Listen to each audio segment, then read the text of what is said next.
ताज्या बातम्या आणि जाहिरातींसाठी महाराष्ट्र न्यूज चॅनलला सबस्क्राईब करा आणि बेल आयकॉन प्रेस करायला विसरू नका.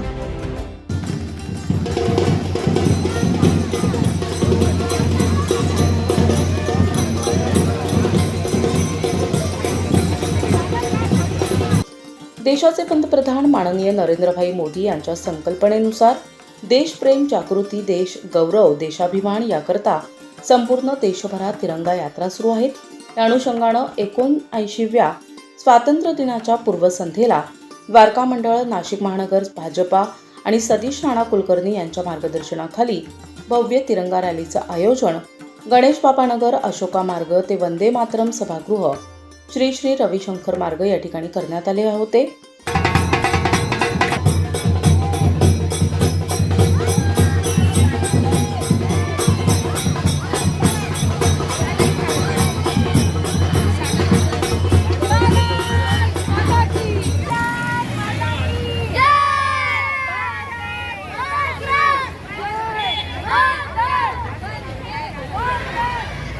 प्रभाग 23 येथून तिरंगा रॅलीची शहीद निनाद मांडवगणे यांच्या स्मृतीस्थळ येथे तिरंगा रॅलीचा समारोप त्यांच्या स्मृतीस्थळास पुष्पहार अर्पण करून राष्ट्रगीतानं कार्यक्रमाचा समारोप करण्यात आला.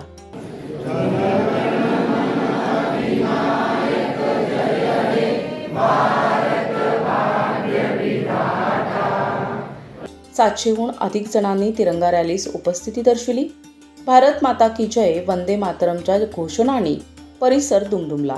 या भव्य तिरंगा रॅलीच्या आयोजनात अनेक शालेय विद्यार्थ्यांनी सैनिक, क्रांतिकारी यांच्या वेशभूषा केलेल्या होत्या. त्यात भारत माता, राणी लक्ष्मीबाई, नेताजी सुभाषचंद्र बोस, महात्मा गांधी, स्वातंत्र्यवीर सावरकर, लोकमान्य बाळ गंगाधर टिळक अशा ज्वलंत क्रांतिकारांच्या वेशभूषा केलेल्या होत्या. 400 फुटांचा तिरंगा हे या रॅलीचं विशेष आकर्षण ठरलं.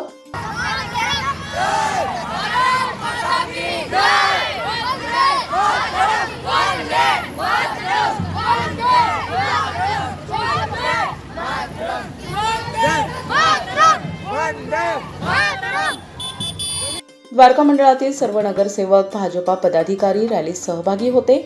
भाजपचे सुनील देसाई, अजिंक्य साने, सोनाली कुलकर्णी, द्वारका मंडल अध्यक्ष उदय जोशी, सतबीर सिंग दहिया, वर्षा सरदार, नगरसेवक चंद्रकांत खोडे, रुपाली निकोळे, शाहीन मिर्झा, सुप्रिया खोडे, अनिल ताजनपुरे, कुणाल वाघ, दीपाली कुलकर्णी, सलीम मिर्झा, सचिन कुलकर्णी, संकेत खोडे, मुजमिल मिर्झा, दीपक हिरे, हनान मिर्झा, सुनील खोडे, अरुण दोंदे, रवींद्र पाटील, विजय राळेगावकर, अरुण महाशब्दे, मीनाक्षी शर्मा, सुनीता भसीन, रजनी पारसे, कविता चौधरी, ममता कुलकर्णी, सोनाली जोशी, अंजली शिंदे, सोनाली महामाने, स्वाती बोडके, ज्योती करंजे, सोनाली येवला, सविता केदारे, जयश्री शुक्ल, बेबी जाधव, संगीता जाधव आदी महिला पदाधिकारी उपस्थित होते. कार्यक्रमाच्या यशस्वीतेसाठी आदिशक्ती स्त्री प्रतिष्ठानच्या अध्यक्षा संध्या कुलकर्णी तसेच वैभव कुलकर्णी यांनी विशेष परिश्रम घेतले. आज भारतीय जनता पार्टी द्वारका मंडळातर्फे अशोका मार्ग भाग, रविशंकर भाग आणि टीजीपी नगर भागामध्ये आज तिरंगा रॅलीचे आयोजन करण्यात आलेले होते. या रॅलीसाठी मोठ्या संख्येने शाळेचे विद्यार्थी असतील, योग संस्थांचे विद्यार्थी असतील, परिसरातील महिला, युवक आणि ज्येष्ठ नागरिक हे अतिशय मोठ्या संख्येने विस्तृतपणे या रॅलीसाठी उपस्थित होते.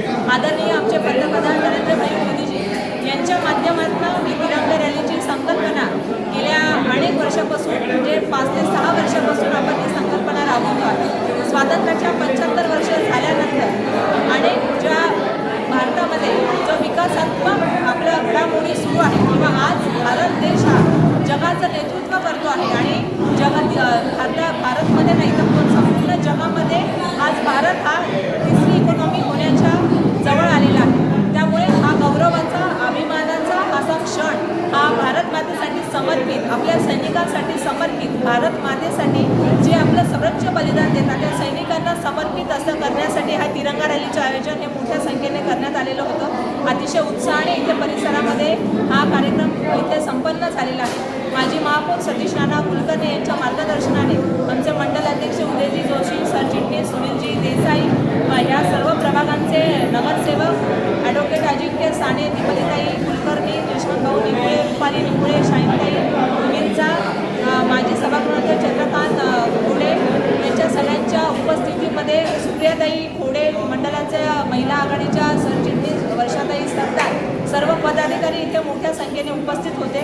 आणि आज 14 ऑगस्ट विभाजन विभीषिका दिवस आहे. फाळणीच्या ज्या आठवणी आहेत, अतिशय खूप दुःखामध्ये फाळणी जेव्हा झाली तेव्हा नागरिकांना अतिशय हाल आणि अपेष्टा सहन करायला लागलेला होता. त्या विभाजन विभीषिका दिवस सुद्धा आज इथे त्यांना सगळ्यांना अभिवादन करून त्यांना सगळ्यांना श्रद्धांजली, तिथे बळी दिलेला आहे त्यांना श्रद्धांजली अर्पण करून इथे संपन्न झालेला आहे.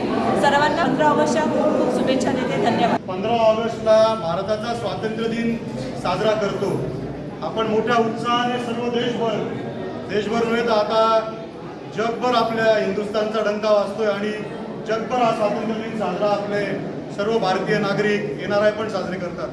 परंतु या उत्साहाच्या मागे आपल्याला माहिती असेल, अनेक ज्येष्ठ नागरिक आहेत, त्यांनी कदाचित अनुभवलं असेल, लहानपणी ऐकलं असेल, या आनंदाच्या मागे खळबळती जखम ही आपल्या देशाला ही 14 ऑगस्ट 1947 रोजी झाली.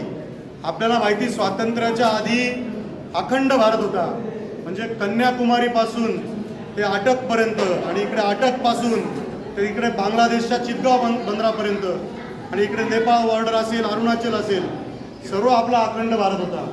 आणि आपण महाराष्ट्रामध्ये राहतो. आपल्याला सर्वांना आपण महाराष्ट्र ही भूमी क्रांतिकारकांची भूमी आहे. छत्रपती शिवाजी महाराजांचा एक विचार घेऊन, वारसा घेऊन हिंदुस्थानचं, हिंदवी स्वराज्याचं जे साम्राज्य निर्माण केलं ते आपल्या मराठ्यांनी अटकेपार नेऊन ठेवलं होतं.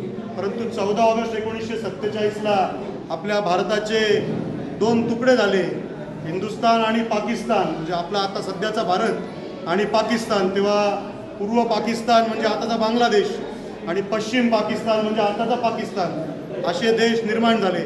खरं तर आपल्या सर्वांची भावना आहे की अखंड भारत हा पुन्हा झाला पाहिजे आणि त्याकरिता आपलं केंद्र सरकार हे कटिबद्ध आहे. आपण जर बघितलं असेल की कायम आपण जेव्हा जम्मू काश्मीरचा नकाशा जो आपला तयार करतो त्याच्यामध्ये पाकिस्तानने जो नंतर एक पण अनुभवलं की एक चुकीच्या पद्धतीने भारतावर हल्ला केला, एक भ्याड हल्ला केला आणि काही भाग आपला त्यावेळेला गिळंकृत केला.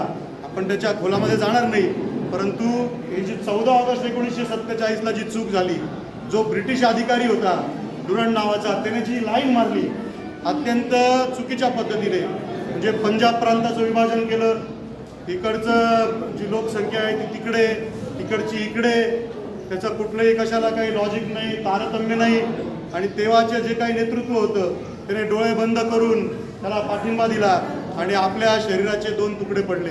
आजपर्यंत आपण ते भोगतोय. आपण सगळेजण बघत असू की पाकिस्तान ज्या पद्धतीने आपला दंश हा काय आपल्याला देत असतो, तर कदाचित त्यावेळेचं नेतृत्व हे आपले तेव्हाचे स्वातंत्र्य सावरकर असतील, डॉक्टर श्यामाप्रसाद मुखर्जी असतील, यांचं जर त्यांनी ऐकलं असतं तर या भारताचे 2 तुकडे झाले नसते आणि जे आज आपण भोगतोय ते भोगावं लागलं नसतं.